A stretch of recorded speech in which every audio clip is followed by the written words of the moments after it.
이 시간 기도하시면서 우리 함께 주님 앞으로 나아가겠습니다. 기도하겠습니다. 하나님 아버지, 2024년 새해 첫날 주님 전에 나와서 함께 예배드립니다. 우리 함께 예배드리는 성도들이 위해 주님께서 축복하시고 2024년 한 해가 거룩한 주님의 도우심과 임재 가운데 시작하는 축복의 한 해가 되게 하여 주시옵소서. 하나님께서 뜻이 있어서 세우신 이 교회 하나님께서 붙들어 이끄실 줄 믿습니다. 하나님 예배 가운데 좌정하시며 예배 가운데 하나님 홀로 영광 받아 주시옵소서. 감사드리며 예수님의 이름으로 기도드립니다. 아멘. 우리 함께 찬양하시겠습니다.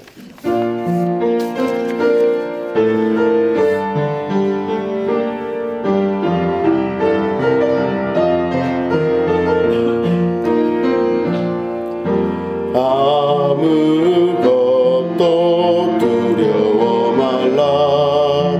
주 나의 하나님이 지켜주시네. 놀라지 마라. 겁내지 마라. 주님 나를 지켜주시네. 내 맘이 힘에 겨워 지칠지라도 주님 나를 지켜주시네. 세상의 험한 풍파 몰아칠 때도 주님 나를 지켜주시네.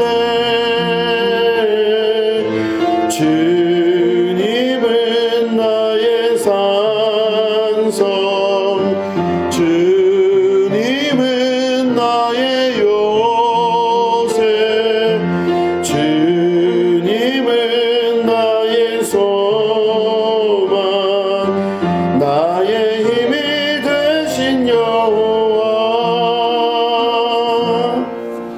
네, 우리 하나님 말씀 함께 보시겠습니다. 디모데전서 6장 15절부터 16절입니다. 그리고 바로 고린도후서 4장 16절부터 18절 말씀도 우리 이어서 읽도록 하겠습니다.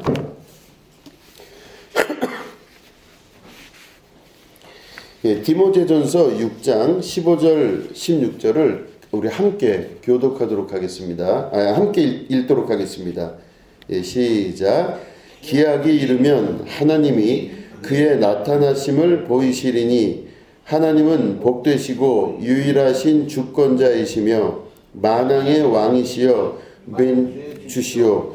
오직 그에게만 죽지 아니함이 있고 가까이 가지 못할 빛에 거하시고 어떤 사람도 보지 못하였고 또 볼 수 없는 이시니 그에게 존귀와 영원한 권능을 돌릴지어다. 아멘. 우리 한 번 더 읽겠습니다. 고린도후서 4장 16절부터 18절까지를 또 우리 한 목소리로 읽도록 하겠습니다. 같이 읽겠습니다. 시작. 그러므로 우리가 낙심하지 아니하노니 우리의 겉사람은 낡아지나 우리의 속사람은 날로 새로워지도다. 우리가 잠시 받는 환난에 경한 것이 지극히 크고 영원한 영광에 중한 것을 우리에게 이루게 함이니 우리가 주목하는 것은 보이는 것이 아니요 보이지 않는 것이니 보이는 것은 잠깐이요 보이지 않는 것은 영원함이라. 아멘. 예, 오늘은 보이지 아니하시는 하나님이란 제목 가지고 함께 말씀을 나누도록 하겠습니다. 이스라엘의 역사 가운데 하나님은 항상 나타나지 아니하시는 하나님으로 기록되어 있습니다. 그래서 이스라엘 사람들은 하나님을 보고 싶어서 또 만나고 싶어서 그토록 갈급하게 여러 가지 일들을 했지만 결국엔 하나님은 근본적으로 보일 수가 없는 하나님이십니다. 하나님은 이스라엘의 역사뿐만 아니라 우리 인생 가운데서도 보이지 아니하시는 하나님의 역사로 지금도 역사하고 계십니다. 하나님은 보이지 않습니다. 그러나 우리의 육신이 끝나는 그 순간 우리는 하나님의 영광을 보게 될 때가 반드시 오게 됩니다. 그래서 우리가 읽은 본문 말씀 디모데전서 6장 15절에 보면 기약이 이르면 하나님이 그의 나타나심을 보이시리니 이렇게 되어 있습니다. 하나님은 어떤 기약이 되면 그때 하나님은 우리에게 나타나신 바 되는 하나님으로 역사하시는 그런 약속을 하셨습니다. 우리의 육신이 끝나는 그 순간서부터 우리들은 하나님의 영광을 분명히 보게 되는 그 순간이 오게 되는 것입니다. 그러나 잠깐 이 땅에 사는 동안 우리들은 육신의 눈으로 하나님을 볼 수가 없습니다. 그래서 막막하고 답답하고 때론 힘이 들고 지칠 때도 있는 것이 눈에 보이는 하나님이 아니라 보이지 않는 하나님과 함께하는 삶을 살기 때문에 쉽지가 않은 것입니다. 신앙생활은 그래서 고차원적인 삶인가 동시에 굉장히 어려운 삶을 또 걸어가시는 그 택한 바대로 걸어가시는 여러분들이십니다. 예수님께서 세상 사람들이 걸어가는 많은 길은 넓고 큰 길이라 많은 사람들이 걷고 대로변으로 걷는다 하셨지만 또 좁은 길로 가는 사람들은 쉽고 그 길이 쉽지 않고 그 길이 협착해서 가는 사람이 적고 또 어렵다 이렇게 말씀하십니다. 그러나 마지막 최후는 영광의 역사가 나타나게 되는 것이 좁은 길, 보이지 않는 길, 남들이 가보지 않은 그 길을 가는 것, 이게 바로 복된 길이라 할 수 있는 것입니다. 우리는 그래서 육신으로 있는 동안은 보이지 않는 하나님의 역사를 믿는 이 모순된 삶 속에서 살아갈 수밖에 없습니다. 사람의 타고난 본능은 결국엔 보이는 쪽으로 마음이 쏠리게끔 되어 있습니다. 사람은 참 보이는 것으로 확인하려고 하고 확인된 것으로 살아가려고 하는 그런 습성이 강한 것이 사람입니다. 이 말은 결국엔 우리가 갖고 있는 경험, 감각 이런 것들로 살아가고자 하는 욕구가 강력하다는 뜻입니다. 이거를 두 가지로 나눌 수 있는데 하나는 마음으로 사는 것과 하나는 머리로 사는 사람을 말합니다. 머리로 사는 사람은 감각적이고 보여지는 것을 쫓아가는 사람들입니다.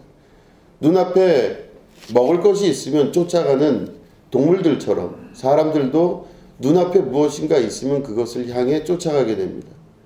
일정 부분 가시적인 것이 나타나면 거기에 우리의 인생을 몰두하고 쫓아가게 되어 있다는 것입니다. 눈앞에 보이는 것으로 자기의 인생의 목표와 방향을 설정하게 되는 것이죠. 그런데 마음이 원하는 것을 쫓아가는 경우는 지극히 많지가 않습니다. 다 눈에 보이는 걸 쫓아갑니다. 그래서 눈으로 보기에 괜찮아 보이고 보암직도 하고 먹음직도 하고 지혜롭게 할 만큼 탐스럽게 보이는 것을 다 쫓아가려고 합니다. 그게 우리 안에 가지고 있는 경험이라고 하는 것들이 있고 또 유전적으로 내려오는 DNA라는 것도 있습니다. 그래서 나라는 한 사람이 살아가지만 나라는 사람이 있기 위해서는 우리 조상 때부터 내려왔던 DNA가 우리 안에 있고 또 제가 태어나면서 살면서 한 사람이 감각적으로 경험하는 그런 것들이 몸 안에 축적되면서 내가 살아가는 방식들을 결정할 때 대부분 다 자기 경험, 자기 생각, 자기가 알 수도 없었던 조상 때부터 내려왔던 내 본능 이런 것들이 융합이 되면서 어떤 것들을 눈에 보이는 것을 선택하고 만지고 가져가려고 하는 그런 특성이 강한 게 바로 사람의 타고난 본능이라 할 수 있습니다. 그렇기 때문에 인간의 삶은 자기의 삶을 사는 것 같지만 자유의지를 가지고 사는 것 같지만 실제로는 자유의지가 거의 없다고도 볼 수 있습니다. 어떤 사람이 무엇을 선택할지는 이미 그 사람의 DNA와 그 사람의 경험적인 것을 통해서 그 사람이 무엇을 결정할지 대부분 다 이제는 알 수가 있는 시대가 되었습니다. 과연 그 사람이라는 자율의지가 존재할 수 있을까? 과학계에서는 그 자유의지가 없을 것이라고 하는 그런 추정도 지금은 하고 있습니다. 우리는 대부분 그래서 눈에 보이는 것, 감각적인 것, 인식 가능한 것으로 선택하고 살아나가려고 합니다. 보이는 것이 분명해야 됩니다. 그러나 마음을 선택하는 것이 그래서 쉽지가 않은데 신앙의 길이라고 하는 것은 머리를 선택하고 보여지는 인식, 보여지는 감각을 택하는 게 아니라 보이지 않는 마음을 택하는 사람들이 신앙의 길을 걸어가는 사람들입니다. 성경의 역사를 보면 머리를 택한 사람들이 아니라 마음을 택한 사람들이 계속해서 하나님의 역사를 이루어가게 되는 걸 볼 수 있습니다. 머리를 쓰지 않고 마음을 쓸 수 있는 사람이 돼야 된다는 말입니다. 많은 사람들이 걸어가는 길은 머리를 쓰는 길입니다. 이렇게 할까 저렇게 할까, 이런 방식을 택할까 저런 방식을 택할까. 그런데 쉽게 마음을 사용하지는 않습니다. 대부분 다 머리를 사용하는 것을 볼 수 있습니다. 머리를 쓰는 사람들은 대부분 보이는 것을 탐하고 보이는 것을 향해 나아가게 됩니다. 그런데 마음을 택한 사람들은 보이지 않는 것을 원하고 보이지 않는 것을 택할 줄 아는 사람이 되는 것입니다. 하나님은 보이지 아니하십니다. 그렇기 때문에 하나님을 우리가 따라간다고 할 때, 하나님을 믿는다고 할 때는 머리로 하나님을 믿을 수가 없습니다. 하나님을 믿을 때는 마음으로 믿어야 합니다. 마음으로 믿는 것이 먼저 선행되어야 됩니다. 눈앞에 보이지 않더라도 눈앞에 보이지 아니하시는 하나님을 마음으로 믿게 되는 것입니다. 그리고 그 이후에 우리의 삶에서 선포하는 역사가 나타나게 되는 것입니다. 마음으로 믿어 의에 이르고 입으로 시인하여 구원에 이르니라, 이렇게 말씀하고 있습니다. 마음으로 믿는다는 것은 보이지 아니하시는 하나님을 보이는 것처럼 믿는 것을 말하는 것입니다. 많은 사람들이 보이는 것을 쫓아갈 때 하나님께서 택한 백성들은 보이지 않는 것을 쫓아가도록 하나님이 내치고 계속 고통스럽게 만드십니다. 이스라엘의 역사를 보시면 이스라엘에서 제일 중요시 여기는 게 뭡니까? 율법입니다. 구약에서 뭐 중요한 게 뭐냐 물어보면 율법입니다. 법입니다. 이걸 하고 이걸 하지 말고, 이게 명확하게 되어 있는 것이 율법입니다. 그러니까 이스라엘은 율법의 나라예요. 그런데 생각해 보십시오. 율법이 강력하게 존재한다면 그것은 통제가 강하다는 뜻입니다. 사람들의 일거수일투족과 하물며 생각과 또한 습관까지도 율법 아래서 철저하게 관리하고 통제를 했다고 하는 뜻입니다. 율법은 하나님으로부터 나온 것이죠. 그런데 그렇게 통제를 받던 이스라엘은요, 자기들의 삶 속에서 그게 맞다고 생각하고 광야를 지나가면서 훈련을 받게 됩니다. 이들은 애굽에 있었습니다. 애굽에서 종살이하고 있었던 사람들입니다. 애굽에서 430년 동안 종살이하고 있다가 그게 인생인 줄 알고 그게 삶인 줄 알고 종살이하면서 그곳에서 살던 이스라엘 백성들을 하나님께서 이끌어내셨습니다. 노예 상태에 있었던 이스라엘을 끌고 데리고 나온 겁니다. 그런데 이 사람들이 광야에 나와서 노예로 살고 채찍질 당하고 고통당하고 무시당하고, 니들은 아무리 잘해봐야 노예다. 니들 중에 아무리 똑똑해 봐야 니들은 그냥 노예일 뿐이다. 종놈들이다. 니들의 삶은 끌려다닐 수밖에 없는 삶이지, 아무리 똑똑하고 잘나고 이쁘고 대단해 봐야 니들은 노예다. 이게 바로 이집트의 애굽에서 있을 때의 그들의 삶이고 생활의 습관이었습니다. 근데 하나님이 거기서 끌어내셨어요. 그럼 왜 끌어내셨나 보면, 너희들은 종이 아니다. 너희들은 노예가 아니다. 너희들은 택한 바 하나님의 족속들이다. 너희들은 내 자녀들이다. 너희들은 눈으로 보이는 것으로 사는 자가 아니라 보이지 않는 것을 믿는 높은 차원의 형이상학적 존재들이다. 이거를 말씀하고 가르치기 위해서 하나님이 광야의 길을 걷게 하신 것입니다. 이 본능적으로 430년간 집안 대대로 내려왔던 그 노예의 근성을 빼기가 쉽지가 않은 겁니다. 아주 깊이 물이 들었어요. 할아버지도 노예였고 아버지도 노예였고 증조할아버지 고조할아버지 다 그 집안 노비 출신이에요. 그렇기 때문에 누가 뭐라 그래도 노예로 사는 게 당연했던 그 이스라엘 백성들을 하나님이 이끌어서 광야로 데려가셔서 아니다. 너 주인이 누구냐? 전 주인님이 따로 있고 전 노예입니다. 너 진짜 주인이 누구냐? 아니다. 너의 주인은 하나님이시고 곧 네가 네 인생의 주인이다. 이거를 말씀하고 가르치시고자 그 속에 있는 진액 같은 걸 빼고자 하나님이 광야의 생활을 선택하고 그쪽으로 이끌어 가셨던 것입니다. 근데 이 사람들이 거기 가면서 그 노예의 근성을 이길 수 있었던 유일한 방식으로 하나님 교육을 보면 율법이었습니다. 쳐서 복종시켜서 너희들이 강력하게 너희들의 본성과 본능, 너희들 안에서 가지고 있었던 DNA, 유전적 질서, 갖고 있었던 생각, 경험 이거를 없애려면 그 없앨 수 있는 유일한 방식은 율법을 지켜 행하라 이겁니다. 율법을 지켜 행한다는 건 무슨 말입니까? 자기 안에서 불쑥 나오는 노예 본성, 자기 안에서 불쑥 생각나는 그 생각의 노예성, 이런 것들을 이겨나갈 수 있는 유일한 방식이 율법이었던 것입니다. 네 머릿속에서 생각나는 무슨 생각이든 다 아니다, 부정하는 겁니다. 그러니까 태생부터 갖고 있었던 자기 안에 갖고 있었던 생각, 마음, 여러 가지 방식들의 이 노예의 근성들을 하나님이 빼기 위해서 만드신 그 율법, 이걸 지켜야만 되는 겁니다. 그래서 자기를 쳐서 복종시켜서 그 율법의 범주 안으로 집어넣어야 그들이 곧 하나님의 자녀가 될 수 있는, 또 스스로 성장할 수 있는 진짜 자유인 구원받은 자들의 삶을 살 수가 있었던 것입니다. 이렇게 해서 율법의 훈련을 받는 것이 바로 그들의 광야 생활이었습니다.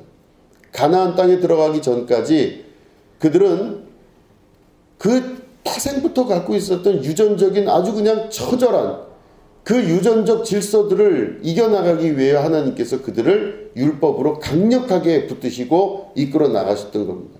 이걸 하지 마라 이겁니다.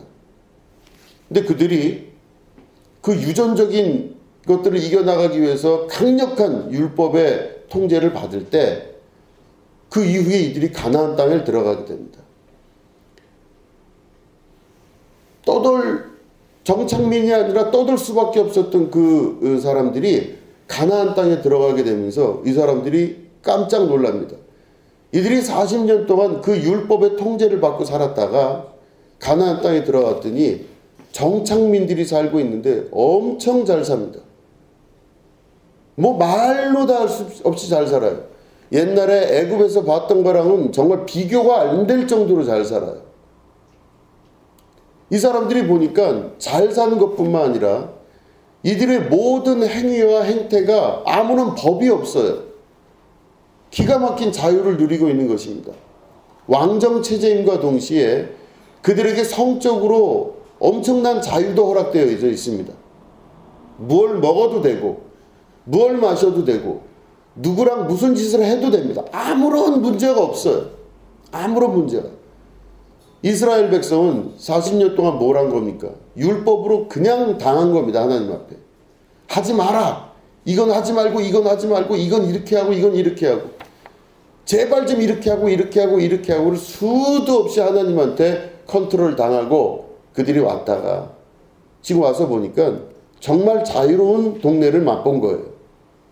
그들이 믿고 있는 신은 정말 아름다운 신이고 그 이방 나라의 많은 신들은요 정말 성적으로도 자유롭게 하고 먹는 거 마시는 거 하는 행동 말 생각 다 자유롭게 해도 상관이 없어요.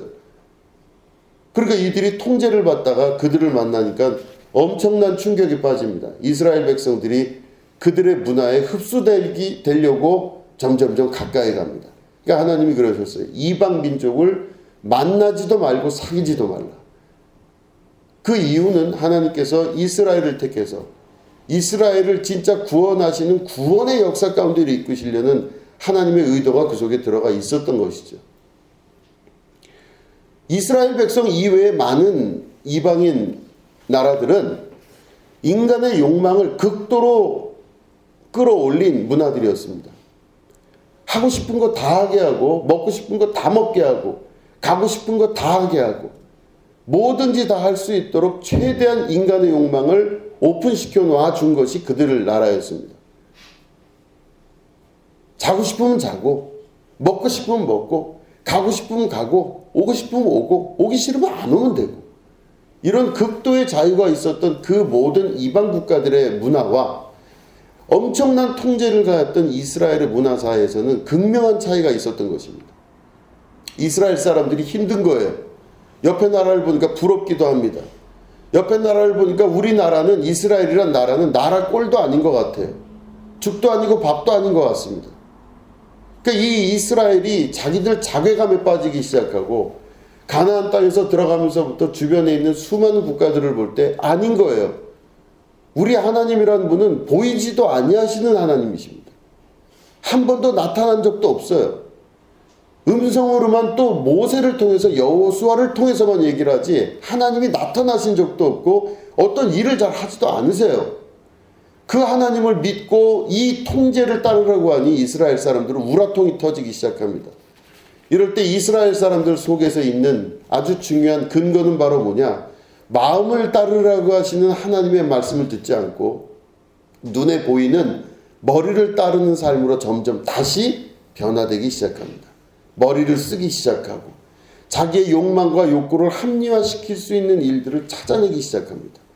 하지 말란 거 하려고 하고 하라는 거 하지 않으려고 하고, 이런 불순종의 역사가 계속 반복되면서 이스라엘 안에서는 하나님에 대한 불신, 하나님에 대한 저항, 이런 것들이 나타납니다.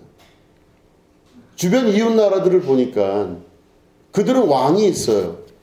왕은 눈에 보이는 신이거든요. 왕은 눈에 보이는 신이기 때문에 왕을 우리에게 달라 이야기합니다. 우리에게 왕을 주십시오. 다른 나라처럼 왕을 달라 이야기를 합니다. 그게 뽑힌 일대 왕 사울입니다. 이게 이스라엘의 역사예요.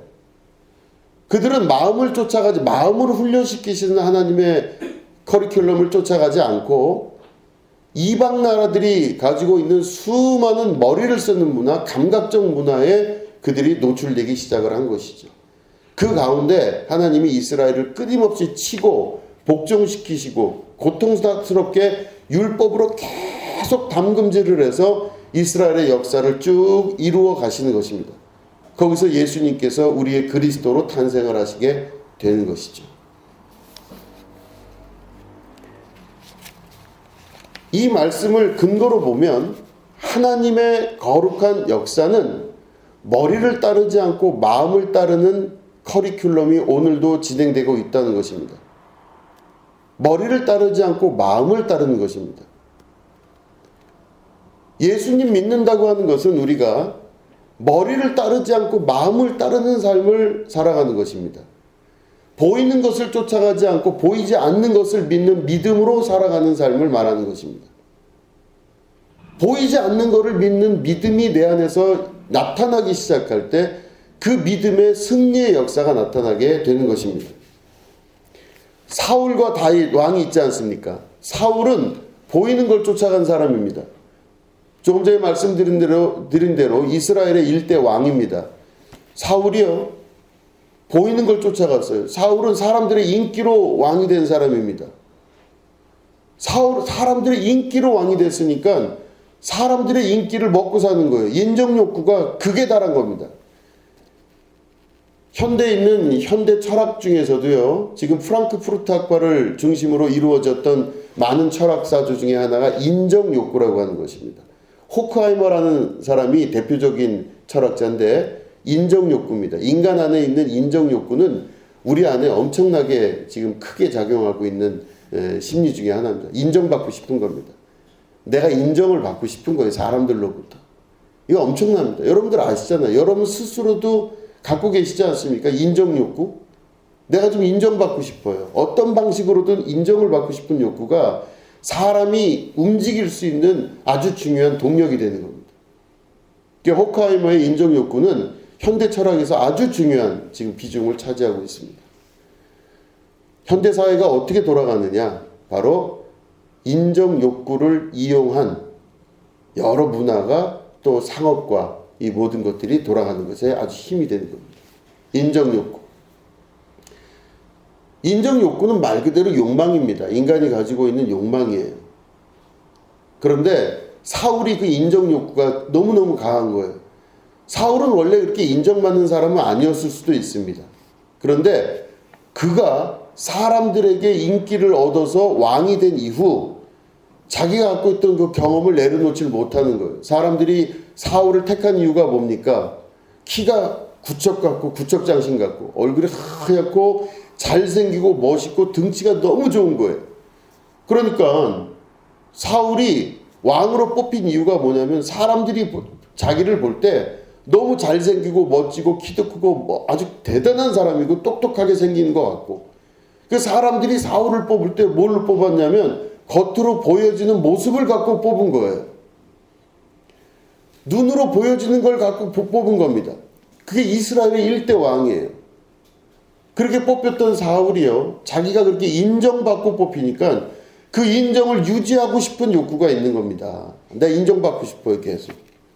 그런데 조금 후에 다윗이 나타나잖아요. 다윗은 이새의 아들로서 아들 숫자에 들어간지 안 들어간지도 모를 별로 중요도가 없어 보이는 한 양치기 소년이었습니다. 키도 크지 않고 얼굴은 시커매가지고 양만 치고 돌아다녔던 그 아이였는데, 이 아이를 보고 하나님이 저게 바로 이스라엘의 왕이 될 사람이다 그러셔요.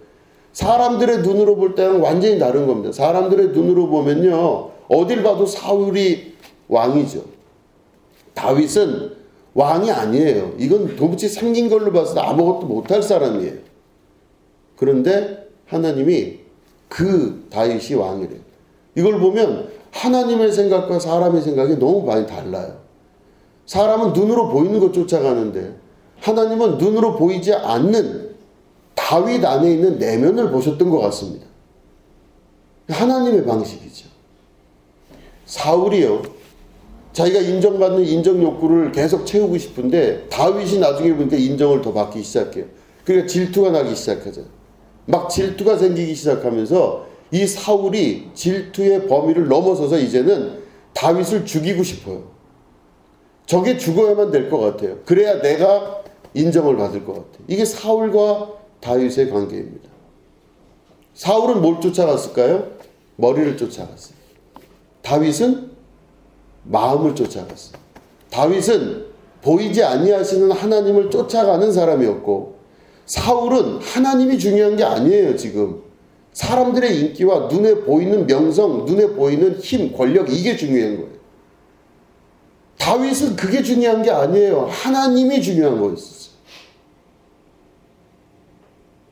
두 사람이 이렇게 극명하게 차이를 보일 때 하나님은 다윗을 향해서 내 마음과 아주 합한 사람이다 이렇게 말씀하십니다. 차이를 이해하시겠죠, 여러분? 여러분들은 사울의 마음을 갖고 계셔요? 아니면은 다윗의 마음을 갖고 계십니까?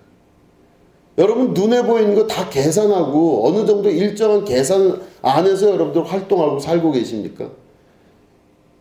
교회를 나올 때도 계산하고 나오십니까? 하나님 믿을 때 계산하고 여러분 하나님 믿으십니까? 철저한 내 계산 안에서 신앙생활하고 내가 어느 정도 머리를 써서 이 머리 안에서 살아가는 것이 여러분들의 신앙생활입니까? 그럼 그건 신앙생활이라고 하기가 어렵죠. 그건 머리 쓰는 세상입니다. 보이는 것을 쫓아가는 우리의 유전인자와 자기의 갖고 있던 경험적 지식을 믿고 사는 사람의 삶인 것입니다. 이스라엘이 택하는 것은 계속 그 갈등입니다. 계속 그것의 반복이에요. 사울은 머리를 쫓아가고 보이는 걸 쫓아갔지만 다윗은 마음을 쫓아가고 보이지 않는 것을 쫓아간 사람입니다. 하나님은 다윗을 통해서 하나님의 역사를 이루어 가셨던 분이십니다. 우리가 믿음 생활을 한다는 것은 바로 보이지 아니하시는 하나님을 쫓아가는 믿음의 결단을 하는 것입니다. 머리로 계산하지 않는 삶을 택하는 것입니다.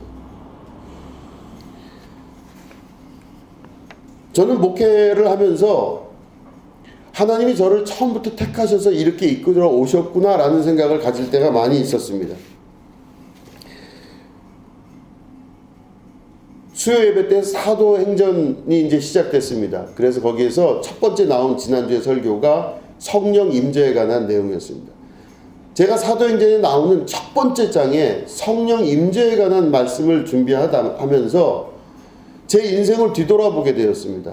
도대체 성령이 어떤 방식으로 임재하시고 어떻게 역사하시나를 이제 성경을 기준으로 해서 저를 바라보게 되었습니다. 저는 성령을 받으면 너무너무 인생이 성공적이고 멋진 삶으로 살아갈 것이라 예상을 했었습니다. 여러분들도 그런 생각 많이 하지 않으셨습니까? 성령 충만함 받고 싶습니다. 여러분 그런 기도 많이 하셨죠? 하나님 성령 충만하게 해 주시옵소서. 내 인생의 머리끝부터 발끝까지가 완전하게 주님께 붙잡힌 삶을 살기 원합니다. 성령 충만하게 하여 주시옵소서. 여러분 그런 기도 많이 하셨을 것입니다. 제가 중학교 2학년 때 처음으로 성령 체험이라고 하는 것을 했습니다. 방언을 하고 그 이후에 방언 통역을 하고 그 이후에 환상을 보고 그 이후에 여러 가지 일들을 제가 경험합니다. 그거 이외에도 수많은 소위 말하는 성령 체험을 하게 되었습니다. 집에 있을 때, 길을 걸어갈 때도 하나님 음성을 듣는 그런 일들을 경험합니다. 저는 성령 임재를 그렇게 경험했다는 것이 제 인생이 이제는 무엇인가 어마어마한 것이 된다는 것으로 생각을 했었습니다. 성령 받으면 좋은 일만 생겨나고 성령의 도우심이 있고 가고자 하는 거 다 가게 되고 원하는 삶을 살 수 있는 것이 바로 성령 임재를 받는 거다 이렇게 생각을 했었던 것이죠. 그런데 겪어보니까 그때부터가 지금 몇 년의 세월이 지났습니까? 중학교 2학년이라면 15살 나이입니다.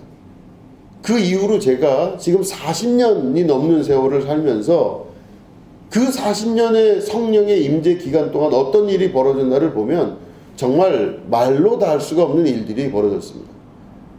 왜 성령 충만 받고 성령 임재가 임했는데 이렇게 됐을까? 저는 그게 성령의 임재가 제 뜻을 이루어주는 성령인 줄 알았었어요. 기도하면 들어주시고 내가 원하는 건 다 이루는 게 성령인 줄 알았어요. 내 뜻이 이루어지게 되는 게 성령인 줄 알았습니다.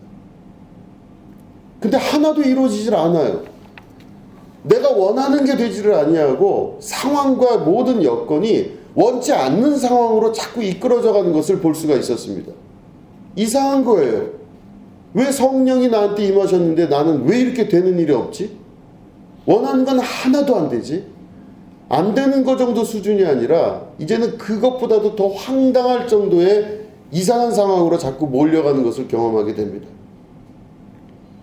교회 가면은 성령 충만하면 다 되는 것처럼 얘기를 했어요.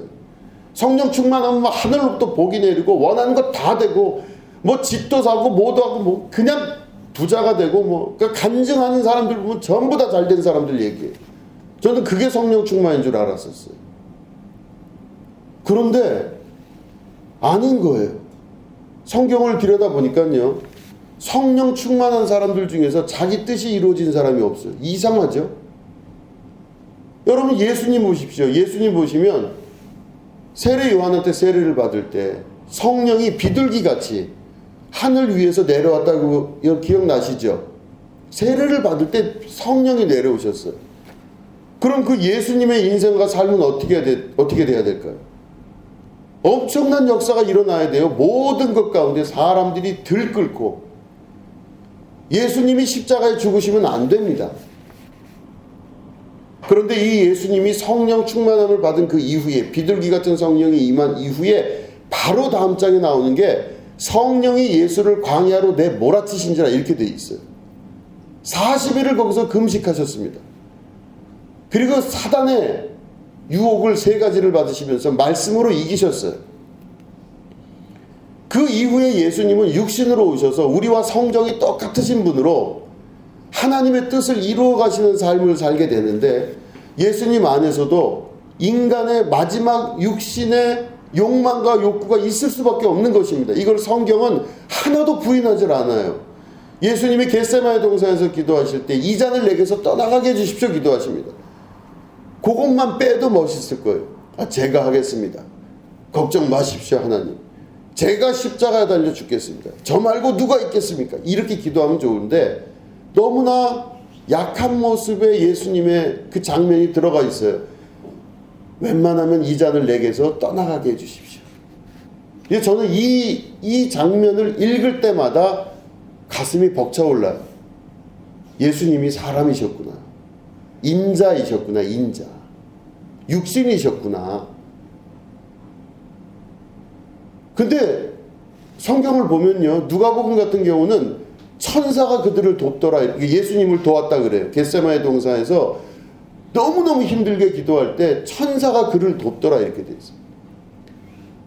그런데 히라보 원문 성경을 보면 천사라고 말하는 부분도 있지만 앙겔로스가 천사가 아닌 성령이라고 이야기를 합니다. 성령이 그 예수님을 도우시는 겁니다. 뭘 도우시는 거예요? 하나님의 뜻을 온전히 이루기 위하여 예수님이 십자가의 길을 걸어가시기를 결단하는 것을 돕는 겁니다. 성령이에요. 그럼 도대체 성령이 하신 일은 예수님 삶 속에서 봤을 때 뭐예요? 힘들고 어려운 일을 택할 수 있도록 용기와 힘을 허락하시는 분이 성령이십니다. 다른 말로 하면 이 성령이 하시는 일은 예수님 개인의 육신의 욕망과 육신의 평안함과 육신의 안락을 위해서 성령이 일하시질 않고 하나님의 온전한 뜻을 위하여 육신의 욕망과 생각을 끊어낼 수 있는 힘과 용기를 허락하시는 분이 성령님이세요. 곧 성령은 하나님의 뜻을 이루어 가시는 하나님이십니다. 하나님의 뜻을 이루는 것입니다. 이게 성령 하나님이세요. 지금까지 제가 교회에서 배웠던 건 잘못된 것들이었습니다. 성령 충만함 받기 원하시는 분들은 내가 원하는 대로 되는 것이 아니라 이제부터 내 뜻이 아니라 내 안에 거하시는 그리스도의 뜻이 이루어지게 되는 것을 경험하게 되는 것을 말하는 것입니다. 내 뜻이 이루어지는 것이 아니라 아버지의 뜻이 이루어지는 삶을 선택하고 살아갈 수 있게 되는 것입니다. 이게 바로 성령을 받고 성령이 충만한 자의 삶을 사는 것입니다. 이 커리큘럼 안으로 봤을 때는 하나님께서 이스라엘을 이끄셨던 그 방식 그대로 보면 오늘도 역시 동일하게 예수님 때도 하나님의 영이신 성령을 통하여 예수님의 인생 전체가 하나님의 뜻을 이루는 데 사용하면 된 것처럼 오늘도 그 동일하신 성령께서 오늘 우리를 통하여 하나님 뜻을 이루어 가시는 걸 볼 수가 있는 것입니다. 내 욕망과 내 뜻이 아니라 하나님 욕망과 하나님 뜻이 이루어질 수 있도록 우리를 이끌어 가시는 거죠. 그럴 때 우리가 하나님의 뜻에 합당하게 맞게 살아간다는 것은 바로 뭐냐? 내 안에 있는 욕망을 이루기 위해서 살아가는 자의 삶을 사는 것이 아닙니다. 하나님의 뜻과 하나님의 역사가 이루어지는 것에 내 삶을 봉헌하여 드리는 자의 삶을 사는 것입니다. 내가 가고 싶은 것, 내가 먹고 싶은 것, 내가 하고 싶은 것, 내가 되고 싶은 것, 이 모든 것들이 내 욕망 안에서 나올 때 하나님 앞에 내 욕망을 봉헌하여 드리고 하나님 이제부터 주님 뜻대로 살기로 했습니다. 주님 2024년 한 해가 내 뜻이 아니라 아버지 뜻이 될 수 있도록 도와주시옵소서. 여러분 쉽지 않은 기도지만 이 기도를 이룰 때 어떤 일이 벌어지느냐. 내 안에 있는 욕망보다 더 큰 하나님의 뜻과 의미가 내 삶을 통해서 이루어지게 되는 것을 경험하게 되는 것입니다. 머릿속으로 생각하는 계산을 넘어선 세계가 우리 가운데 들어온다는 뜻입니다. 내 머릿속으로 생각했을 때 이건 이렇고 저건 저렇고 계산해서 얻을 수 있는 것이요 하나님의 뜻 안에서 이루어지면요 그거를 상상할 수 없는 하나님의 세계 가운데로 이끌어가게 되는 것입니다. 내 생각과 내 틀과 내 방식대로 살아가는 것이 아니라 아버지의 뜻과 아버지의 방식대로 살아가게 되는 것, 이게 바로 믿음 생활하는 자의 가장 중요한 믿음의 근거라고 하는 것입니다. 우리들은 수많은 욕망들에 마주치고 있습니다. 매일매일 내 속에서 어떤 욕망이 끌어오르고 그 생각이 끌어오른 다음에 그것들을 마음속에서 정리를 해서 생각으로 고정을 합니다. 그래서 내 생각이 대부분 요러면 요럴 것이다, 저러면 저럴 것이다 가정하고 추정해서 이루어지게 되는 것이죠. 그럼 어떻게 해야 될까요? 신앙생활은 어떻게 해야 될까요? 머리로 하는 게 아니라 마음으로 하는 겁니다. 마음으로 신앙생활을 하려면 어떻게 해야 돼요? 내 머리에서 드는 생각들 인정하지 말아야 됩니다. 계산하려고 할 때 계산하지 말아야 됩니다. 제가 어떤 사람들하고 이제 이야기를 할 때 참 갑갑한 게 뭐냐면, 신앙생활을 하는 어떤 사람들인데 그분들하고 이제 제가 어떤 이제 이야기를 하는 적이 있었습니다. 교회는 열심히 다니는 사람인데, 근데 우리 교회가 아니에요. 교회는 열심히 다니는데 생활은 정확하게 머리로 하고 있습니다. 진짜 정확하게 머리로 신앙생활하는 사람이 있어요.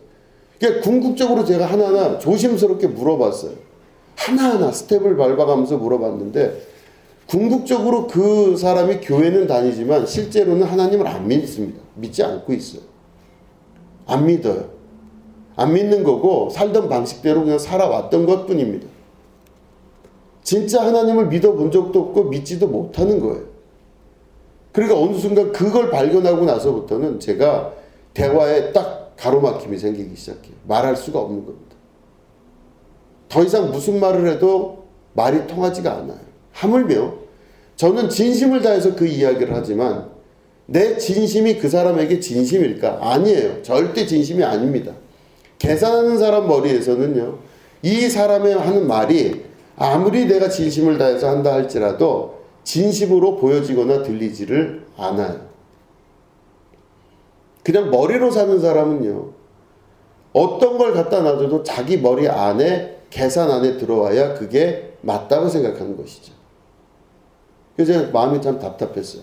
안 믿는 겁니다. 그토록 오랜 세월을 교회를 열심히 다녔다고 하는데, 직분도 맡아서 하는 사람인데, 얘기를 계속 해보는데 아니에요. 안 믿는 거예요. 믿어본 적도 없고 안 믿는 거예요. 교회는 그럼 왜 다니나? 습관인 겁니다. 하나님 앞에 자기 자신의 마음과 생각을 내려놓을 줄 아는 자, 그리고 아버지의 뜻이 내 안에서 이루어지기를 원하는 자, 하나님, 내 삶을 하나님께 봉헌하여 드리니 이제부터는 죽으나 사나, 잘 되나 안 되나, 왼쪽으로 가나 오른쪽으로 가나 다 주님의 것입니다. 이런 기도를 할 수 있는 신앙인이 아니었다는 겁니다. 다 자기 욕망, 자기 뜻, 자기 생각, 그걸 위해서 교회도 다녀보고 교회가 아니어도 다른 데도 가도 되는 그 정도 수준의 삶을 살았던 것. 이게 바로 제가 대화했던 어떤 분과의 대화에서 느꼈던 것입니다. 머리로 살면 잘 될 것 같은데, 머리로 살면 머리의 한계가 드러나는 때가 오게 됩니다. 머리로 살면 뭐든지 다 어느 정도 될 것 같이 생각이 돼서 머리로 사는 거지 않겠습니까? 계산을 이렇게 하면 그 계산대로 뭔가 될 것 같으니까 이렇게 계산을 하는 거죠. 그런데 절대로 계산에서는요, 그 뜻대로 이루어지질 않습니다. 한계를 벗어나지를 못해요. 그 머리로 사는 사람은 하나님으로부터 축복 못 받습니다. 머리로 사는 사람은요, 하나님께서 주신 하늘의 복을 받질 못해요. 그런데 미련해 보이지만 마음으로 하나님을 믿는 사람은요, 그 사람은 하나님으로부터 축복을 받습니다. 내가 계산하지 못했던 부분의 하나님의 역사를 경험하게 되는 것이죠. 그렇기 때문에 하나님을 믿을 때는 머리로 믿는 게 아니라 마음으로 믿으셔야 돼요. 2024년 오늘 우리가 첫 예배를 드리면서 제가 이 말씀을 준비했습니다. 여러분, 이 2024년이 우리에게 어떻게 전개될지는 아무도 모릅니다. 광야에 우리가 길을 걸어가는 것처럼 육신의 욕망과 소망들이 우리 안에 드글드글 끓어있을 때 하나님은 나에게 무슨 말씀을 하시나? 머리로 사는 자와 마음으로 사는 자. 나에게 하나님은 사울처럼 사는 자와 다윗으로 사는 자. 어떤 삶을 택할 것인가 물어보실 때 여러분들은 어떤 삶을 택하시겠습니까? 이 말씀을 여러분 들으시고 그 들으신 대로 믿으시고 그 믿는 대로 여러분 삶 속에서 행하시는 2024년 하나가 되기를 축원합니다. 내 욕망과 욕구와 내 하고자 하는 것들과 모든 것들을 주님 앞에 내려놓을 수 있는 여러분 되시기 바랍니다. 그리고 이제부터는 주님 뜻이 내 안에서 이루어지기를 간절히 원합니다.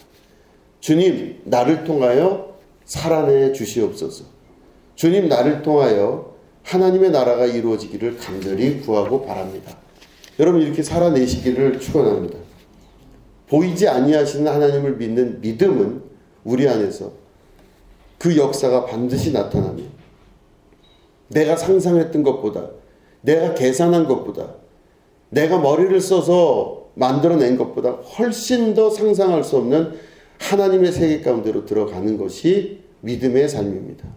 그 안에는 능치 못함이 없는 역사가 나타나며 인간의 머리로서 행할 수 없는 세계가 나타나는 것이 믿음의 생활입니다. 그 안에는 회복과 치유와 온전하게 하시는 하나님의 역사도 나타나게 되는 것입니다. 그것을 믿고 의지하고 여러분 나아가는 것이 믿음 생활입니다. 그렇기 때문에 나로부터의 혁명, 나로부터의 믿음의 혁명이 일어나서 믿음 생활, 이제부터는 마음으로 믿는 그 하나님을 믿는 믿음의 생활을 선택하여 나아가기 시작할 때 여러분들 삶에 반드시 그 증거와 역사가 나타날 줄로 믿으시기 바랍니다. 2024년 한 해가 여러분들에게 큰 축복 되시기를 주님의 이름으로 축원합니다. 우리 거룩하신 하나님 찬양 같이 하시면서 봉헌하도록 하겠습니다.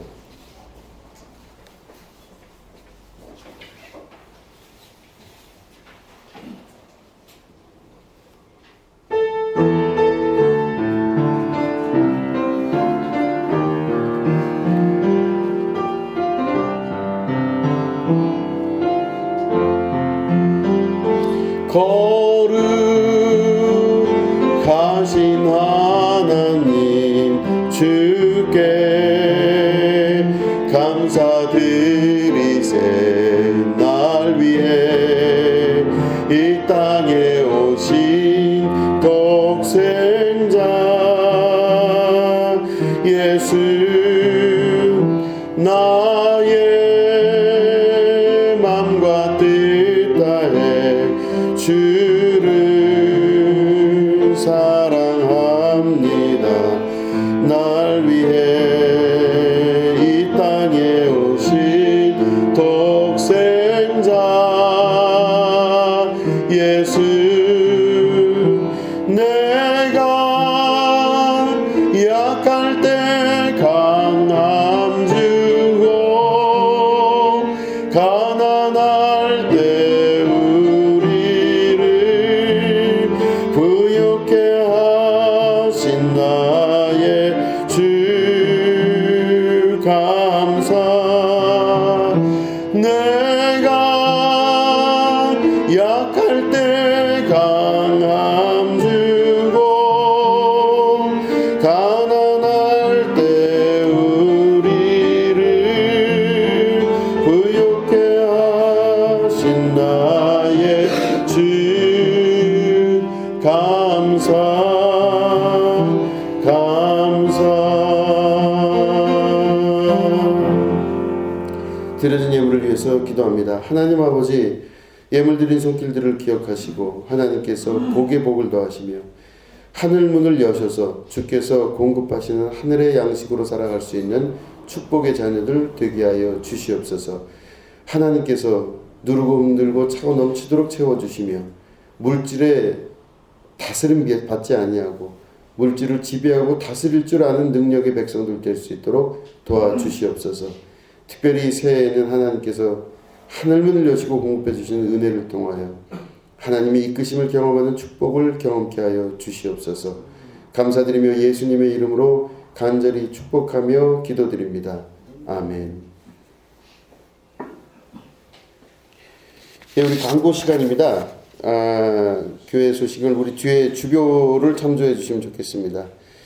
2024년이 시작되었습니다. 하나님의 마음의 계획대로 진행되는 축복의 역사에 함께 동행하시는 우리 모두 되시기를 기도합니다. 그리고 다음 주부터는 이제 오후 예배가 시작이 됩니다. 여러분 기억하시고 오후 예배를 꼭 같이 드리실 수 있도록 하시면 좋겠습니다. 기부금 발행, 영수증 발행 원하시면 또 재정부장님이나 저에게 말씀해 주시면 좋겠습니다.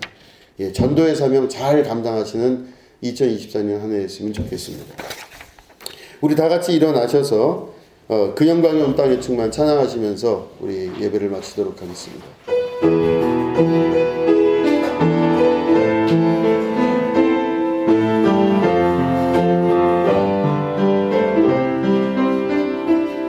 그 영광이 온 땅에 충만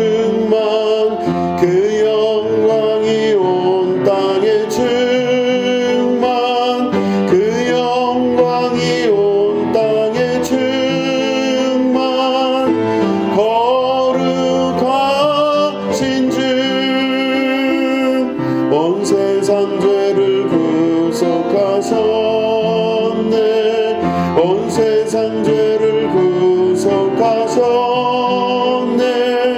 온 세상 죄를 구속하셨네. 어린 양 예수. 하나님 아버지 감사합니다. 우리가 24년 이 한 해를 시작하는 첫 예배에 함께 모였습니다. 하나님께서 함께하여 주시고 2024년 한 해가 주님의 뜻을 이루어가는 한 해가 될 수 있도록 도와주시옵소서. 성령 하나님의 역사와 임재하심과 이끄심을 경험할 수 있도록 하나님 도와주시옵소서. 지금은 우리 구주 예수 그리스도의 은혜와 하나님 아버지의 지극하고 무궁하신 사랑과 성령님의 감화감동 축복교통 역사하심이 오늘 예배 가운데 함께하는 주님의 거룩한 백성들 위에 지금부터 영원히 함께하옵시기를 간절히 축원하옵나이다. 아멘.